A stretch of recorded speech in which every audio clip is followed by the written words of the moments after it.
میرے نبی پاک صلی اللہ علیہ وسلم نے پہلے مرد کو حکم دیا، فرمایا حوصلہ بڑا کر، حوصلہ بڑا۔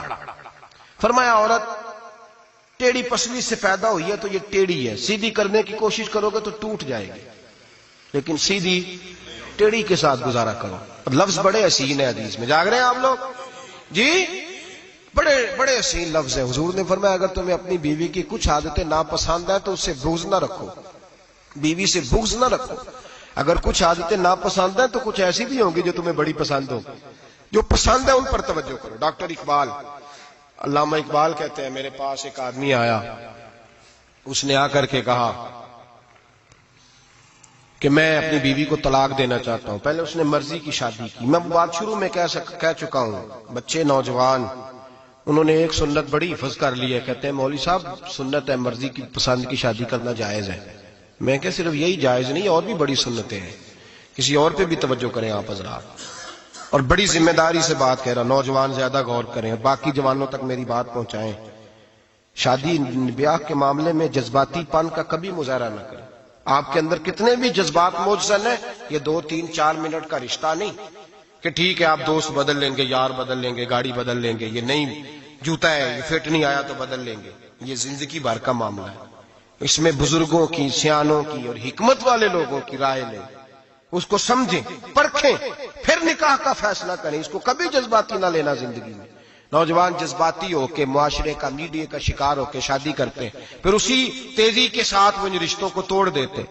میرے نبی پاک صلی اللہ علیہ وسلم نے فرمایا بغض نہ رکھو، کچھ عادتیں اگر ناپسند ہیں تو کچھ ایسی بھی ہوں گی جو تمہیں پسند ہوگی۔ ڈاکٹر اقبال کہتے ہیں ایک شخص میرے پاس آیا، میں لندن میں وکالت کرتا تھا، اس نے آ کے کہا کہ بیوی کو طلاق دینی ہے۔ میں نے کہا میں تجھے جانتا ہوں، تو نے تو پسند کی شادی کی ہے۔ کہا ہاں، اب میں طلاق دوں گا؟ کہتے میں نے اس کو کہا کہ بھائی تو سمجھ جا، کوئی بات نہیں، انسانوں کے اندر اختلاف رائے ہو جاتا ہے، تو نہ ایسا کر۔ نہیں جی مجھے دینی ہے۔ کہتے ہیں اس کے گھر والوں نے بھی سمجھایا، حتیٰ کہ بچی نے بھی معافی مانگی کہ مجھ سے بھول گئی تھی، میں غلطی ہو گئی، معاف کر دے۔ اس نے کہا نہیں، اب فیصلہ کر لیا تو کر لیا۔ کہتے ہیں اب میں تو وکیل تھا، میرا پیشہ تھا، جب اس نے مجھے کہا تو میں نے کیس دائر کر دیا، بحث ہوئی، فیصلہ جوان کے حق میں آنے لگا، طلاق کا وقت قریب آ گیا۔ جس دن فیصلہ ہونا تھا اس دن رات کو میرے پاس آیا، کہنے لگا سویرے کیس واپس لے لیں، میں نے نہیں طلاق دینی۔ میں نے کہا کیا ہوا؟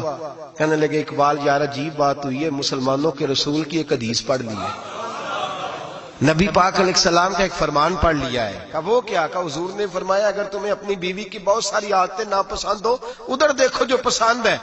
تو وہ کہنے لگا یہ حدیث پڑھ کے میں نے غور کیا ہے، یورپ کے اس گندے معاشرے میں رہتی ہوئی میری بیوی، اس برے معاشرے میں رہتی ہوئی بد خلق ہے، بد اخلاق ہے، کام کاج نہیں کرتی، ساری چیزیں ہیں، لیکن جہاں اجازت ہے 18 سال کے بعد عورت اپنی مرضی سے جس کو مرضی لڑکے کو دوست بنا سکتی ہے، لیکن اس کا سوائے میرے کسی اور کے ساتھ کوئی تعلق نہیں۔ تو اس گندے معاشرے میں یہ اس کی عادت کتنی پاکیزہ ہے کہ سوائے میرے کسی اور طرف نہیں دیکھتی۔ حضور کی حدیث نے مجھے اس کی اس اچھی عادت پر مائل کر دیا ہے۔ اقبال کہنے لگے اچھا اب میرے نبی نے تجھے مائل کیا ہے تو میں نہیں سویرے تیرا کیس واپس لوں گا۔ تو کیوں نہیں لے گا؟ کہنے لگے پہلے کلمہ پڑھ میرے رسول کا، مسلمان ہو جا، پہلے کلمہ پڑھ نبی پاک کا جنہوں نے تیرا گھر ٹوٹنے سے بچایا ہے۔ تو میرے بھائی مرد حوصلہ کرے، دلیری کرے۔ اگر وہ کہے نا کہ میں صاحب بہت بڑا ایسا ہوں تو میں بہرحال یہ ٹیڑھی لکڑی ہے اس کو سیدھا کرنے کی کوشش کرے گا تو ٹوٹ جائے گی۔ حوصلے کے ساتھ، دانائی کے ساتھ، حکمت کے ساتھ مرد زیادہ حوصلہ کرے گا، معاف کرے گا، بار بار معاف کرے گا تو گھر بچے گا۔ جتنا بڑا حوصلہ کرے گا اتنا اس کا گھر بچے گا۔ عورت کے لیے کیا حکم ہے؟ اللہ خیر فرمائے۔ اب حالات اس طرح کے کہ وہ کہتی ہے میں نے BA کیا ہوا ہے تو مجھے فارغ کر مجھے فارغ۔ اور عورت اشتعال انگیزی بھی دے لیتی ہے، اس کے لب و لہجوں میں بعض اوقات اتنی سختی ہوتی ہے۔ مائیں بہنیں ناراض نہ ہو، لیکن ایک شعوری بات کر رہا ہوں۔ آگے لوگ مسئلہ پوچھتے ہیں، کہتے ہیں طلاق ہو گئی تو 3 طلاقیں دی تو کیا؟ میں کہا بھائی ہو گئی طلاق۔ کہنے لگے جناب میں غصے میں تھا۔ میں نے کہا طلاق تو خیر غصے میں ہی ہوتی ہے، لیکن مرد غصے میں طلاق دیتا ہے، غصے میں ہی دیتا ہے، لیکن ایک سوال میرے ذہن میں ہے، مرد کو غصہ کون دلاتا ہے؟ ایسے تو نہیں تھا نا کہ ریڑھی والے سے ٹکر ہوگی تو گھر آ کے بیوی کو طلاق دے دی، یہ تھوڑی ہوتا ہے۔ کہ باہر اس کی جو ہے وہ موٹر سائیکل کسی کے ساتھ ٹکرا گئی تو اس نے کہا مجھے غصہ چڑھ گیا تو میں گھر آ کے طلاق غصے میں ہوتی ہے، پر غصہ کون دلاتا ہے؟ وہ بات ایسی کرتی ہے، اتنی سخت بات کرتی ہے. ایک ہمارے بزرگ ہے شاہ صاحب، تو میرے پاس اپنے ایک عقیدت مند کا کیس لے کر کے آ گئے. مجھے آ کہنے لگے ان کی بات سنیں. میں نے کہا یار تیرے 6 بچے، اور آپ یقین کریں میری آنکھوں میں آنسو ان بچوں کو دیکھ، اتنے خوبصورت بچے. تو میں نے کہا کہ کیوں تو نے طلاق دی؟ کہنے لگا اس نے کوئی 1 دفعہ نہیں 100 دفعہ مانگی ہے. اور کل تو اس نے جملہ اس طرح کا، جب طلاق ہوئی تو اس دن اس نے جملہ اتنا سے، اس نے مجھے کہا اگر باپ کا ہے تو دے طلاق. اب لوگ بھی 100 کھڑے تھے تو میری غیرت کا مسئلہ بن گیا. تو اشتعال کون دلاتا ہے؟ اب سنیں ترمذی کی حدیث. میرے نبی کریم سید عالم صلی اللہ علیہ وسلم نے فرمایا 500 سال لگیں گے جنت میں جانے میں. اتنی دور بندہ ہوگا کہ 500 سال کا سفر ہے، اتنی پہلے جنت کی خوشبو آنے لگ جائے گی. ترمذی میں میرے نبی پاک نے فرمایا جس بی بی نے زندگی میں 1 مرتبہ بھی اپنے خاوند سے بغیر شرعی وجہ کے، شرعی وجہ ہے کہ بد مذہب ہو گیا، بد عقیدہ ہو گیا، اس کے مزاج میں کردار میں گندگی آ گئی، بغیر وجہ شرعی کے اگر کسی عورت نے زندگی میں 1 مرتبہ بھی اپنے خاوند سے طلاق کا مطالبہ کیا تو اللہ اس بی بی کو جنت کی خوشبو بھی نہیں دے گا. 1 مرتبہ بھی. اور جو روز کہے دن میں 6 مرتبہ کار فارغ 6 معنی دار. یہ حدیث رٹائیں عورتوں کو، انہیں سمجھائیں کہ گھر ٹوٹ جائے گا جس دن اس نے دے دی. اور یاد رکھیں شیر آ گیا، کسی نہ کسی دن شیر آ بھی جاتا ہے.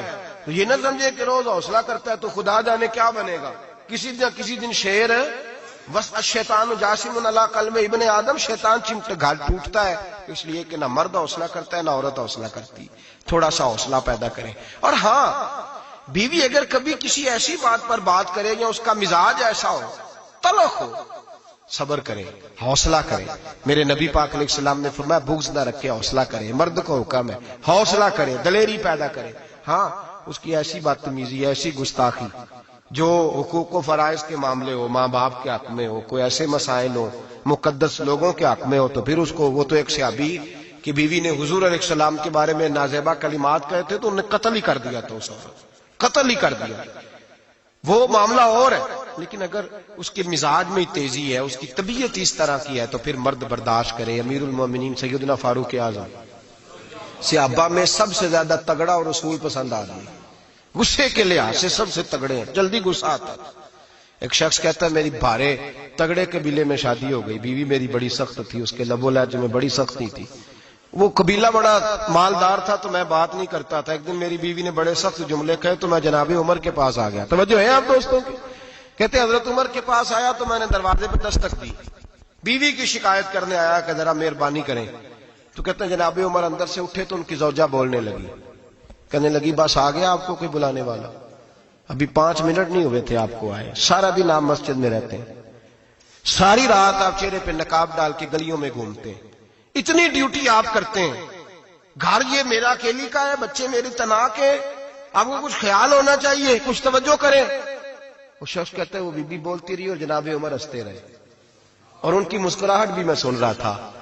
جب آپ بہت زیادہ مسکرائے نا تو وہ بھی مسکرانے لگی، زوجہ بھی مسکرانے لگی اور کہنے لگی اب کیا کہتے ہو؟ تو جناب عمر کہنے لگے کیا یہ رہا ہوں کہ اگر تیری بات ختم ہو گئی ہے تو میں جاؤں، اور اگر ہے تو میں کھڑا ہوتا ہوں، سنا لے کوئی اور بھی ہے تو.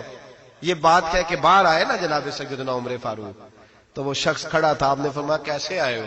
کہنے لگا حضرت جی میری ایڈی تو نہیں ڈاڈی، میں تو آیا تھا اپنی بات کرنے، تو یہ تو لفظ زیادہ سخت ہے، وہ اتنی سخت نہیں ہے جتنی یہ ہے، تو ذرا قبیلہ سخت ہے تو میں شکایت کرنے آیا تھا. تو یہ تو آپ کا معاملہ بھی اسی طرح کا ہے. جناب عمر کا جو جواب ہے بڑا قیمتی ہے. آپ نے فرمایا میری بیوی میری ہر طرح کی خدمت کرتی ہے. لفظوں کا حسن دیکھیے، ایسے نہیں کہ بیوی کوئی کام بھی نہ کرے اور مفت کی چڑھائی کرے، وہ بھی درست نہیں ہے. فرمایا میری بیوی میری ہر طرح کی خدمت کرتی ہے، میں گھر نہیں ہوتا تو میرے بستر کو پاک رکھتی ہے، کسی کی ضرورت نہیں میرے بستر کو دیکھ بھی جائے. میرے بچوں کو جب میں بستر پہ بلاتا ہوں آتی ہے، میرے بچوں کا خیال رکھتی ہے. میں باہر ہی رہتا ہوں گھر کے، لیکن گھر کی ذمہ داریاں ساری اس نے اپنے کندھوں پہ لے لی ہیں. فرمایا میرے مزاج میں جلال ہے، میں روز اونچا بولتا ہوں تو سنتی ہے، میری بیوی ہے نا، میں اس کا لباس ہوں وہ میرا لباس ہے. کبھی کبھی وہ اونچا بولتی ہے تو میں بھی سن لیتا ہوں، بیوی جو میری ہے، میری بیوی ہے نا. ایک جملہ میرے اعلیٰ حضرت کا ہے اور اعلیٰ جملہ ہے، اگر آپ کی سمجھ میں آ گیا تو ٹھیک، ورنہ وضاحت ہو نہیں سکتی، جگہ ایسی ہے کہ وضاحت نہیں ہو سکتی۔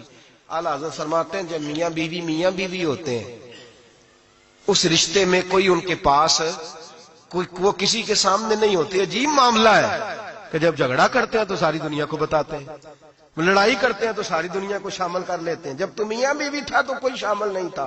فرمایا تو اس کا لباس ہے، وہ تیرا لباس ہے، تو اپنے جھگڑے میں بھی اب کسی کو شامل ہے، بہت مجبوری بانٹے تو قرآن نے حکم دیا ہے کہ 2 ادھر سے لوگ بلاؤ، 2 ادھر سے حکم بلاؤ، وہ بہت مجبوری، لیکن ہر بات کی شیئر کرنا